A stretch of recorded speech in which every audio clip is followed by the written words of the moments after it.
Hey there everybody, this is Robin with Creative2xmom, and today we're going to be talking about 8th grade curriculum. So welcome back to Creative2xmom.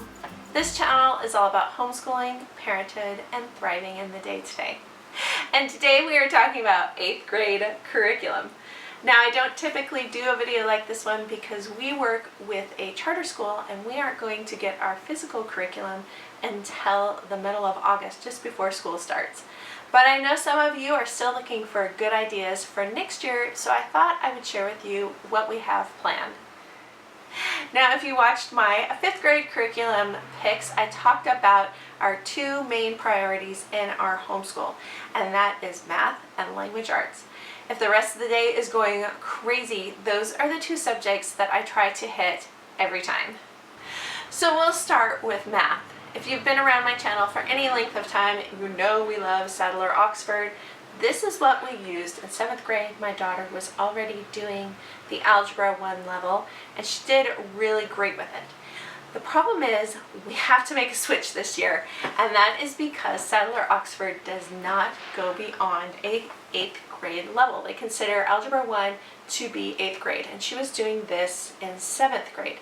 So we needed to make a switch, and I needed to make a switch with high school in mind. I'm not really sure if we're going to continue to homeschool in high school. You guys know I sent my eldest to public school, so we don't have a real solid plan yet. But if I was going to make the switch now, I wanted to make it into a curriculum that we could continue on with throughout the high school years. So we have chosen to go ahead and review Algebra 1 again next year in 8th grade, really solidify those concepts and make them really strong, and we have chosen to go ahead and go with Holt. Now Holt is a very traditional textbook driven math, a lot like the Sadler Oxford program that we have used for several years, just with a slight twist, and it's going to continue, if we choose to, it will continue to take us through geometry, algebra 2, some pre-calculus, that sort of thing, so we could continue with that program on for the next 5 years. I'm hoping it's a good fit for us. I really do think that it will, and looking at all the different programs that we could continue on with for the future, that seemed like the best transition. Plus, I am a very traditional math teacher. I like them to really get those concepts and get them reviewed well, which is what has been great about Sadler Oxford, is that there's not a lot of extra fluff in their program. It's repetition, so that the kids really get the math concepts down very thoroughly. And I felt like Holt was going to serve us well. So if you are not in a position like we are, if you're just looking at Algebra 1 for 8th grade year, I would definitely go with Sadler Oxford. My daughter does not like the technology piece, but if you have a child who is interested in working on computers, I would probably go with teaching textbooks. That would be my personal preference for this next year. So if we can get math done in a day, that's awesome for me. If we have a little bit more time, then my next top priority is language arts. If you guys have been around my channel for any time, you know we love Rod and Staff. It's a really strong language arts program. The kids get a lot of comprehension, a lot of inference style questions, so it's making them think deeper about what they're reading. The stories in this, there's about 60 of them, 60 lessons in this program, so we will read it the first day, do about half the lesson, reread it the second day, and continue on with the lesson. They're very wholesome in that you are bouncing back between Bible stories a lot of times. You're sometimes reading stories about family life and kids building character. There's a lot of character concepts in this curriculum.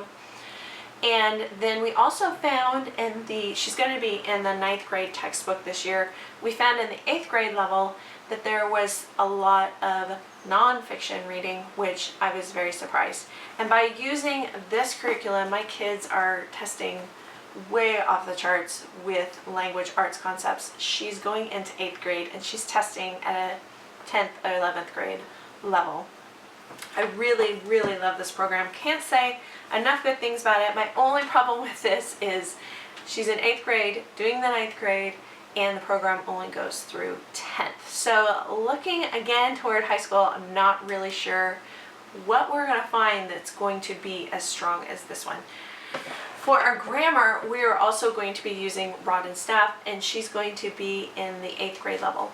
Now you say, okay, why 9th grade for reading but 8th grade for grammar? That is because at this 8th grade level, she is doing grammar concepts that I was doing in college, and I'm an English major, so they weren't easy. This is something that is very, very challenging. We went through it last year. We're going to cover it again this year just to really solidify what she's learned and make it super strong before we move into high school. I have two other things that I'm going to add to her language arts sort of picture. We have a Analogies book that I did a walkthrough review a couple of weeks ago, so I will link that video down below. We just threw it in our morning time basket last year, did it once a week, so it's half done. We're going to go ahead and finish that this year. And the other thing is I think it was called Word Roots.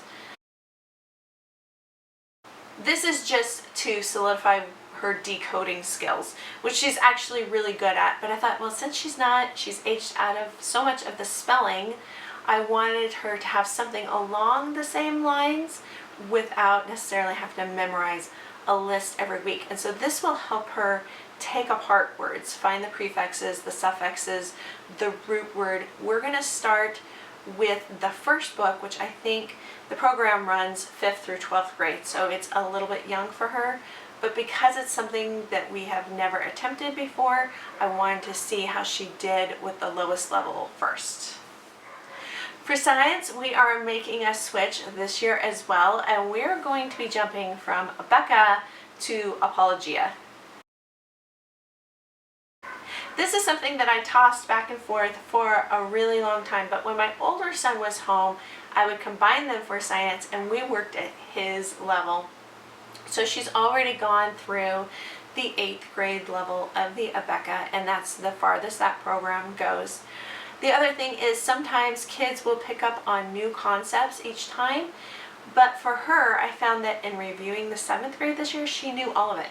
She was just able to soak it in a couple of years ago and retain all that information. So there wasn't really another layer that was added on. It was just sort of a repeat of the same thing. So looking at those two factors, knowing that she had already done the 8th grade level and knowing that we were going to have to make a switch in high school anyway, we decided to make the switch now to see if Apologia is a good fit for the next several years. So the school is ordering that package for me. We have the student text coming. I think we have the audio CDs coming, which I don't think she will use a whole lot, but sometimes it's nice to have somebody read it to you as you follow along. We have the quizzes. I don't remember what all is in that package, but I will try to link down below the specific package that we have ordered. And of course, with all of this, I always have to throw in games. So some of the math games that we will be including will be things like SkyJo, things like Quicks, which has quickly become one of my favorites. We will add in Yahtzee, just to kind of get away from that staunch, traditional textbook feel. For our language arts, we like to play Boggle, we like to play Upwards. I'm looking across the room at a science game. We will throw in Let's Go Hiking, and I will be looking for some Professor Noggin science as well. Which reminds me, I have promised her that I will find some sort of cooking science, whether it be 8 weeks, whether it be a semester long. I know that she has this idea right now of becoming a baker, and there's so much that is involved, so much science that's involved in baking. I have ordered, I think it's called Science in the Kitchen or Science in Cooking. I'm not sure. I will put in a photo here. I have ordered that through our charter school, but I'm looking for something that maybe fits the bill a little bit better. So if you have any ideas, leave me a comment down below. One last thing for 8th grade. Now I went and looked on Ambleside online. I tend to go back and forth sometime. I really love my textbooks. I really feel like they've given our kids a great education. But there are times that I just want to incorporate more Charlotte Mason into our homeschool. So I went on there and I looked at what was recommended for Bible for 8th grade. Now she already has a quiet time. She already has a personal devotional time that she does every day. But a couple of things that were recommended were some Bible resources, some apologetics type stuff for her to go through. So I have picked up The Case for Christ by Lee Strobel, and I've picked up Mere Christianity by C.S. Lewis. And then when we get closer and closer to that third term, I will be looking for Desiring God by John Piper. So you may be sitting there wondering, what about history? What about nature study? You say you like to do some Charlotte Mason. What about Shakespeare? All of that is coming. Those are subjects that we do together as a family. Because I have 2 kids at 2 different levels, sometimes I like to just bring us back together. So be watching for a video in the future that will go over the subjects that we're doing together as a family. I hope to have that up in the next couple of weeks. So I hope this video gives you some good ideas for your upcoming 8th grader. I felt like this was the hardest year for me to plan because we are in sort of a transition. Getting ready for high school, not sure if we're doing homeschool in high school or going to public school, and transitioning into some different curriculums. This was the hardest one for me.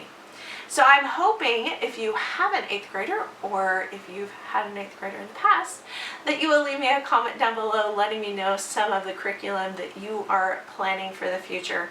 I learned so much from you guys, and particularly this year was a challenge.